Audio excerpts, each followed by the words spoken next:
चलिए nation view की शुरुआत करते हैं और सबसे पहले आपको दिखाते हैं तुर्की की तस्वीरें। तुर्की के अडाना में एक कैफे में लोगों की जान पर बनाई। यहाँ एक तेज रफ्तार कार कैफे को तोड़ते हुए अंदर आ घुसी। वीडियो में आप देख सकते हैं कैफे के अंदर कई लोग बैठे हुए दिख रहे हैं, कोई बात करने में मशगूल है तो कोई अपना काम करने में व्यस्त है। अचानक एक सफेद कार कैफे के शीशे को तोड़ते हुए अंदर घुसती है, टेबलों को तहस नहस कर देती है, किसी को संभलने तक का मौका नहीं मिलता। इस हादसे में 3 लोगों के बुरी तरह जख्मी होने की खबर है।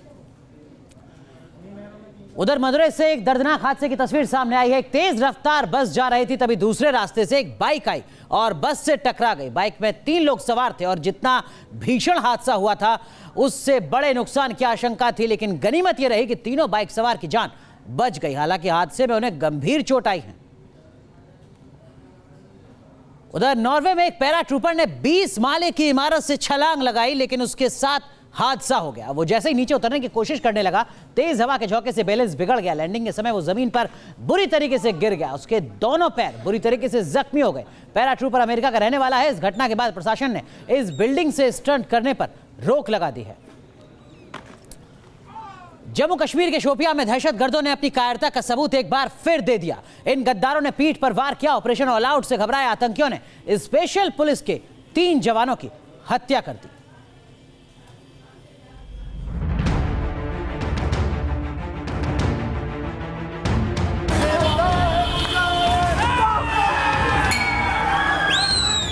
उन्होंने वतन परस्ती की कसम खाई थी। उन्होंने दहशतगर्दों से लोहा लिया था। वो दिन रात कश्मीरियत की लौ चला रहे थे। कांस्टेबल निसार अहमद, एसपीओ फिरदौस, एसपीओ कुलवंत सिंह, जिनका एक ही सपना था जम्मू कश्मीर के लोगों की हिफाजत, और इसीलिए वो कायर दहशतगर्दों की आंख का कांटा बन गए। जम्मू कश्मीर में आतंकी अपने आखिरी दिन गिन रहे हैं।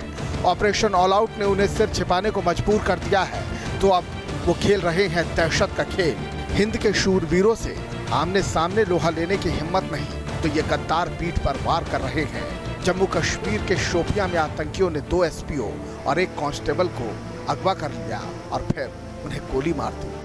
तो यह उनका एक अंधा बाप और अंधी माँ है और 2 बच्चे हैं इसका निसार अहमद को। एक घरवाली को छोड़ के चले गए। बताया जा रहा है कि आतंकियों ने कांस्टेबल निसार अहमद के भाई को भी अगवा किया था, लेकिन उन्हें कुछ देर बाद छोड़ दिया।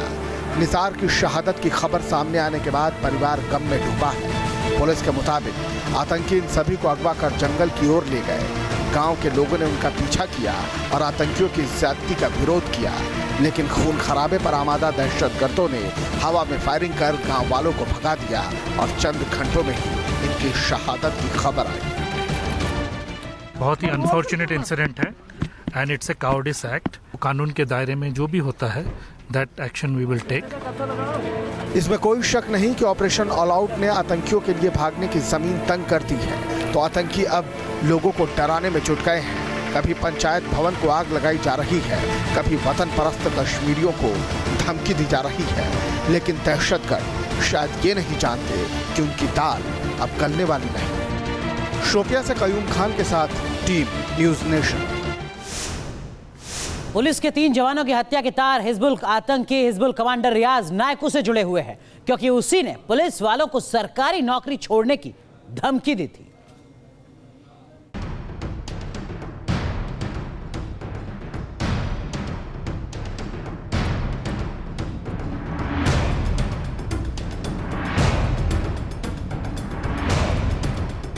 जवानों की हत्या का हिजबुल कनेक्शन, शोपियां मर्डर के पीछे नायकू का हाथ। 3 पुलिस वालों की हत्या में हिजबुल कमांडर रियाज नायकू का नाम सामने आ रहा है, क्योंकि 12 मिनट के एक वीडियो के जरिए इस दहशतगर्द ने पुलिस वालों के अपहरण की जिम्मेदारी ली थी। यही नहीं, कुछ दिन पहले हिजबुल मुजाहिदीन के आतंकियों ने भी पोस्टर और व्हाट्सएप मैसेज के जरिए पुलिसकर्मियों को इस्तीफा देने की धमकी दी थी और ऐसा नहीं करने पर अंजाम भुगतने के लिए तैयार रहने को कहा था। बताया जा रहा है कि पाकिस्तानी पिट्ठुओं के साथ मिलकर अपनी ही जमीन पर आतंक की साजिश का छलावा अब जम्मू कश्मीर की आवाम समझ चुकी है और इसीलिए हर एक वतन परस्त कश्मीरी अब आतंक का एक सुराग सुरक्षा बलों तक पहुंचा रहा है, जिससे बौखलाए आतंकियों ने दहशत फैलाने के लिए गीदड़ भपकियां देनी शुरू कर दी हैं। एक ऐसी ही धमकी उमर बिन खिताब नाम के एक ऐसे आतंकी के हवाले से आई थी जो खुद को हिजबुल मुजाहिदीन का प्रवक्ता कहता है। 2 मिनट के इस धमकी भरे क्लिप में हिजबुल का आतंकी ये कहते हुए सुना गया कि जम्मू कश्मीर में police, CRPF, STF, RR, CID, railway और ट्रैफिक पुलिस में काम करने वाले लोग 4 दिन के अंदर इस्तीफा दे दें और उसे सोशल साइट पर डालें। इसके लिए अवाम के अंदर भी एक तरह का बड़ा रोष है कि ये कौन होते हैं अवाम में लोगों को इस तरह की धमकियां देने के लिए और बाकी चीज़ें करने के लिए, और ख़ासतौर पे उस सूरत में जब इनके अपने रिश्तेदार खुद नौकरियां कर रहे हैं। ये पहला मौका नहीं है जब पाकिस्तानी रुपयों पर चलने वाले हिजबुल के आतंकी कश्मीर के लोगों को धमकाकर आतंक की खाई में धकेलने की कोशिश कर रहे हैं। इससे पहले कश्मीर में हिजबुल के सरगना रियाज नायकू ने एक पोस्टर जारी करके कश्मीरियों को धमकी दी थी। पुलवामा के इलाके में पोस्टर चिपकाकर और बतौर एसपीओ काम करने वालों को धमकी देकर हिजबुल सरगना ने यह सोचा था कि वो वतन परस्त कश्मीरियों को डरा देगा, लेकिन गीदड़ भपकी का कोई असर नहीं होता देख अब ये नई धमकी दी। बताया जा रहा है कि आतंकियों पर दिनों दिन सुरक्षा बलों का शिकंजा कस रहा है।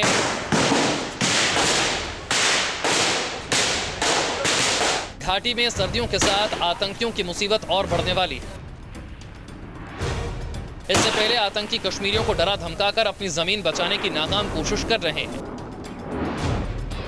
श्रीनगर से इदरीस लोन के साथ शाहनवाज खान, न्यूज नेशन, जम्मू।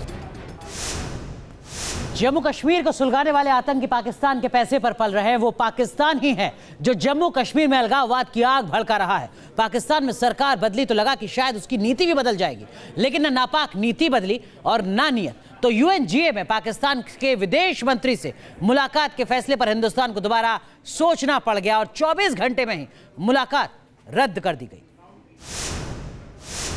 पाकिस्तान के रिक्वेस्ट के बाद हमने ये तय किया है कि हमारे विदेश मंत्री और पाकिस्तान के विदेश मंत्री के बीच न्यूयॉर्क में यूएनजीए के साइडलाइंस में ये मीटिंग होगी। पाकिस्तान के नए प्रधानमंत्री इमरान खान का असली चेहरा सामने आ गया है, वो भी उनके कार्यकाल के शुरुआती दौर में ही। ऐसे माहौल में पाकिस्तान से बात करने का कोई मतलब ही नहीं है। नोएडा के एक बैंक में डबल मर्डर से सनसनी मच गई। लूट के इरादे से बदमाशों ने बैंक में धावा बोला था और जब 2 गार्ड ने उन्हें रोका तो बदमाशों ने उनकी हत्या कर दी। डबल मर्डर की इस घटना से यूपी में कानून व्यवस्था पर भी सवाल उठने लगे हैं।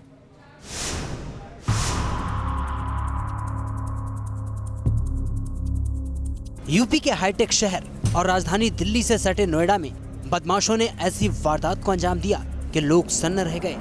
बैंक के 2 गार्ड्स की हत्या से इलाके में दहशत है और पुलिस महकमे और बैंक में हड़कंप। यूपी की जो पुलिस 2 दिन पहले लाइव एनकाउंटर करती नजर आ रही थी, जिसने अलीगढ़ में कैमरे के सामने बदमाशों पर ताबड़तोड़ हमले किए और 2 बदमाशों को मार गिराया। जो यूपी पुलिस अपनी कड़ी कार्रवाई और मजबूत कानून व्यवस्था के दावे कर रही थी, अब उस पर भी सवाल उठ रहे हैं कि क्या रात की गश्ती के वक्त पुलिस के जवान मुस्तैद थे, और अगर थे तो नोएडा में बदमाश इतने बेखौफ कैसे हो गए कि उन्होंने 2 गार्ड्स की हत्या कर दी। बताया जा रहा है कि नोएडा सेक्टर 1 के एक बैंक में बदमाशों ने बीती रात डाका डालने की नीयत से धावा बोला, लेकिन उस वक्त ड्यूटी पर 2 गार्ड तैनात थे। उन्होंने लूट की कोशिश का विरोध किया तो बदमाशों ने दोनों पर हमला कर दिया और उनकी पीट कर हत्या कर दी। बताया जा रहा है कि यही वो बैंक है जिसमें 2 गार्ड तैनात हैं और कहा यह जा रहा है कि लूट की कोशिश थी और लूट की कोशिश में ही इन गार्ड्स पर हमला किया गया है सरिया और रॉड से। फिलहाल पुलिस अभी इस एंगल से भी जांच कर रही है कि कहीं ये कोई रंजिश का एंगल तो नहीं। गार्ड्स के मर्डर की खबर दूसरे दिन तब सामने आई जब दूसरी शिफ्ट के गार्ड बैंक पहुंचे। खबर लगते ही पुलिस और आसपास के लोग वहां जमा हो गए। इस सनसनीखेज वारदात की तफ्तीश के लिए पुलिस के साथ डॉग स्क्वाड और फॉरेंसिक टीम भी मौके पर पहुंच गई। पुलिस दावा कर रही है कि बैंक में लूट की कोशिश नाकाम हो गई और जल्द ही अपराधी पकड़े जाएंगे। लूट नहीं कोई भी नहीं हुई है। फिलहाल उन्होंने जो प्रयास किया है, जो भी मूवमेंट है उसके बारे में तफ्तीश की जा रही है। कुछ ऐसे सस्पेक्टेड हैं जिनको चिन्हित किया गया है और जल्दी इस घटना का खुलासा किया जाएगा। बेशक अपराधी पकड़े जाएं, लेकिन अब उन गार्ड्स की जिंदगी की भरपाई नहीं हो सकती जो बेखौफ बदमाशों के हमले का शिकार हो गए। नोएडा से मनीष चौरसिया के साथ टीम न्यूज नेशन। चलिए अपराध की कुछ और अहम खबरें आपको दिखाते हैं क्राइम व्यू में।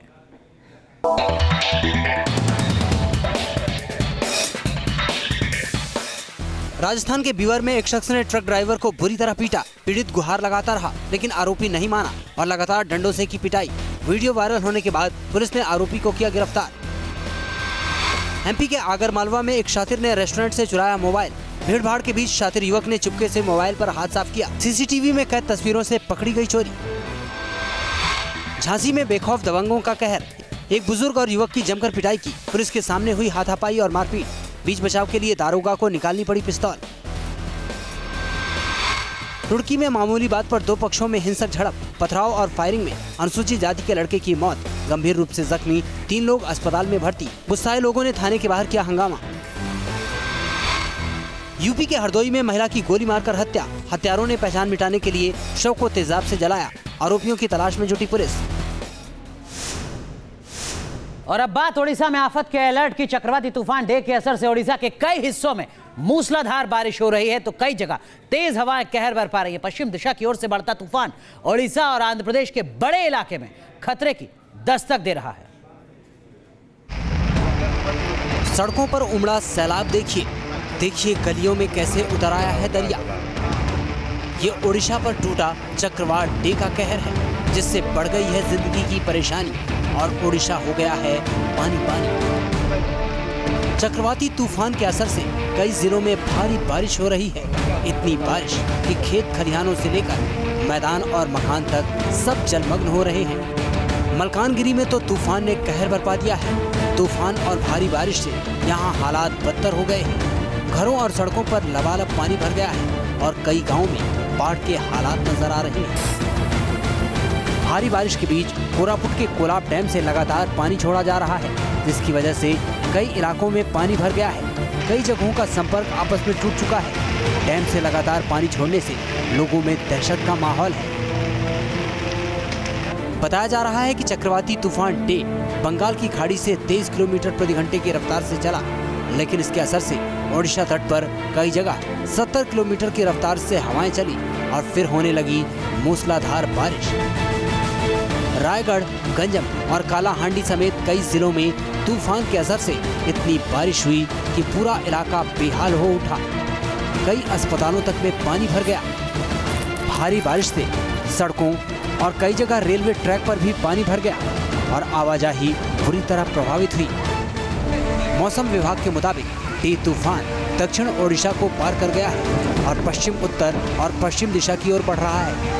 मौसम वैज्ञानिकों के मुताबिक आगे बढ़ता ये तूफान धीरे धीरे कमजोर हो जाएगा, लेकिन ओडिशा के लिए अगले 24 घंटे अब भी भारी हैं, क्योंकि कई इलाकों में आंधी और जोरदार बारिश का खतरा बना हुआ है।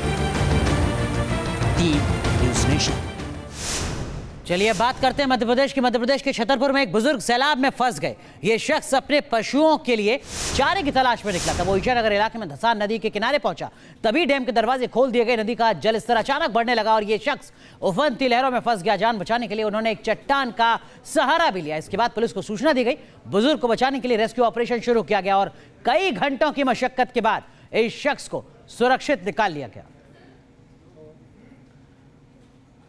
उधर मैक्सिको में तूफान ने बड़ी तबाही मचाई है। सड़कें दरिया में तब्दील हो चुकी हैं। ट्रैफिक का हाल बुरा है। कई गाड़ियां सैलाब के बीच फंसी हुई हैं। कई गाड़ियां बहाव में बह चुकी हैं। घरों में पानी घुस गया, लोग बाहर निकल नहीं पा रहे हैं। कुलियाकान, सिनोला प्रांत में तूफान का सबसे ज्यादा असर देखा गया है। बिजली सप्लाई ठप पड़ चुकी है। कुदरत के कहर के आगे हर कोई बेबस नजर आ रहा है।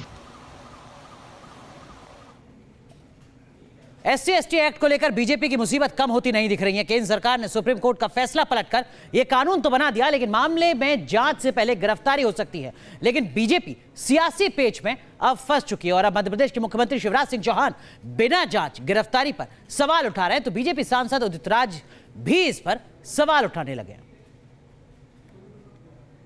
ना भारत से अलग है और ना कानून से अलग है। मैं फिर दोहरा रहा हूं कि बिना अनुसंधान के गिरफ्तारी नहीं होगी। ये दो अलग अलग बातें होंगी। कोई अलग अलग बात अलग भी है और बात बड़ी भी है, लेकिन शिवराज सिंह चौहान की मुसीबत यह है कि SC/ST एक्ट में केंद्र सरकार का फैसला उनके कोर वोटर को नाराज कर गया है। सुप्रीम कोर्ट के आदेश को पलटकर केंद्र सरकार ने SC/ST एक्ट में बदलाव तो कर दिया, लेकिन विधानसभा चुनाव की दहलीज पर खड़े शिवराज सिंह चौहान को जगह जगह विरोध झेलना पड़ा और उनके सुर बदल गए। मध्य प्रदेश की 7.5 करोड़ जनता का मैं विनम्र सेवक हूँ। और 7.5 करोड़ जनता जब मैं कहता हूँ तो मैं सामान्य वर्ग का भी सेवक हूँ, पिछड़े वर्ग का भी सेवक हूँ, SC ST जो हमारा वर्ग है उसका भी सेवक हूँ। ये अलग बात है कि उनके बोल पर बवाल बढ़ गया बीजेपी के अंदर भी और पार्टी के बाहर भी। यही अपील करूंगा शिवराज जी से कि इससे बचें, और केंद्र सरकार का कानून है और राज्य सरकार उसके अंदर कोई हेरफेर कर नहीं सकती है। मध्य प्रदेश की ये सरकार सिर्फ वोट बैंक की खातिर इस तरह का बयान दे रही है और इसका जवाब सेंटर को देना चाहिए। मामला SC ST से जुड़ा है, लेकिन सवाल वोट बैंक का भी है। मध्य प्रदेश में SC वोटर 15%, ST 20%, OBC 41% और सामान्य वर्ग के वोटर 24% हैं। तो मुश्किल ये है कि बीजेपी 35% SC ST वोटरों को सीधे सीधे नाराज भी नहीं कर सकती और ना ही 24% सामान्य वर्ग के वोटर का गुस्सा मोल लेना चाहती है। ऐसे में शिवराज कहे कुछ भी, लेकिन चुनौती कहीं ज्यादा बड़ी है। Team news nation. बेलगाम भीड़ को लेकर देश की सबसे बड़ी अदालत भी चिंता जता चुकी है, लेकिन बिहार में एक के बाद एक मॉब लिंचिंग की घटनाएं हो रही हैं, मानो पुलिस को पस्त कर दिया गया हो। सूबे में सियासत गर्म है, सत्ता और विपक्ष हमलावर हैं, लेकिन पुलिस के पास मॉब लिंचिंग पर सिर्फ नए जुमले नजर आते हैं। कभी बच्चा चोरी के आरोप में महिला से बेरहमी, कभी भुट्टा तोड़ने पर दबंगों का कहर, कभी चोरी के आरोप में पिटाई, कभी जमीन विवाद पर भीड़तंत्र हावी। दिन अलग, तारीख अलग, जगह अलग, चेहरे अलग, लेकिन गुनाह की तासीर एक सी। मुजफ्फरपुर से लेकर सहरसा, भोजपुर, आरा और जाने कहां बिहार में भीड़ के कहर के किस्से कई हैं, लेकिन ऐसा लगता है जैसे पुलिस और प्रशासन बेलगाम भीड़ के आगे पस्त है, तो पुलिस मॉब लिंचिंग पर अलग अलग दलीलें गढ़ रही है। भीड़ जो है वो कानून को अपने हाथ में लेती है, किसी व्यक्ति की हत्या करती है, तो ये सीधा सीधा मामला जो है वह हत्या का बनता है, मॉब लिंचिंग का बनता है मामला, और इसमें जो सख्त से सख्त कार्रवाई होनी चाहिए। कुछ इंसिडेंट्स ऐसे भी होते हैं जिसके अंदर आपसी रंजिश करके एक बड़ा ग्रुप जो इकट्ठा होके अपने दूसरे ग्रुप के एक या दो व्यक्तियों की उस पर अटैक कर देता है। सुना आपने, ADG साहब ये तो बता गए कि मॉब लिंचिंग है क्या, लेकिन उसे रोके कैसे, इसके लिए उनके पास कड़ी कार्रवाई के जुमले से ज्यादा कुछ नहीं। और बिहार में बेलगाम भीड़ का कहर जारी है। साल 2016 में मॉब लिंचिंग के 7 मामले हुए, 2017 में 13, लेकिन 2018 में 1 जनवरी से 12 सितंबर तक ही 19 वारदातें हो चुकी हैं। तो सियासत भी गर्म है। इस पर लगाम लगाने के लिए यदि कोई निकम्मापन और जो है इसमें दिखाया तो उसका नाम है भारतीय जनता पार्टी। नई तरह की परेशानी है, शासन के संज्ञान में है, शासन इसके लिए व्यवस्था कर रही है। विपक्ष आरोप लगा रहा है, सरकार कार्रवाई का भरोसा दे रही है और पुलिस मॉब लिंचिंग की परिभाषा बता रही है। पर सवाल ये है कि क्या जुमलों से रुकेगी मॉब लिंचिंग? बिहार में भीड़ ने ऐसा कहर बरपाना शुरू किया है कि पुलिस मुख्यालय ने अब इसके लिए नए नए शब्दावली का प्रयोग शुरू कर दिया है। मॉब लिंच नहीं, मॉब राइट कहिए। समझ में हमको भी आता है कि जहां मौत होती है वहां लिंचिंग, और जहां पर किसी द्वेष भावना से पिटाई होती है वो राइट। मगर ये कब तक चलेगा? भीड़ के सहारे क्या ऐसे ही आपराधिक गतिविधियों को अंजाम दिया जाते रहेगा? पुलिस कब तक नए नए शब्दावली के जरिए खुद का दामन बचाते रहेगी? विजय सतेंद्र के साथ रजनीश सिन्हा, न्यूज नेशन, पटना। चलिए दुनिया भर की अब अहम खबरें आपको दिखाते हैं वर्ल्ड व्यू में। चिली में मिलिट्री परेड में आकर्षण बने नन्हे पपीज। नेशनल पुलिस की कानाइन यूनिट ने थाम रखे थे पपीज। 208वें नेशनल डे पर चिली की सेना ने किया परेड मार्च।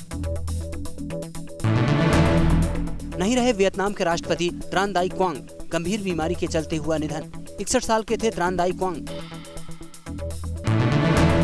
इक्वाडोर के सांसदों ने की जूलियन असांजे की इक्वाडोर की नागरिकता रद्द करने की मांग। असांजे पर अनियमितता और भ्रष्टाचार के आरोप। विकीलीक्स के फाउंडर हैं असांजे। तंजानिया के विक्टोरिया लेक में दर्दनाक हादसा। अचानक नाव पलटने से 44 लोगों की मौत की खबर। नाव में 400 से ज्यादा लोग सवार थे। 37 लोगों का किया गया रेस्क्यू।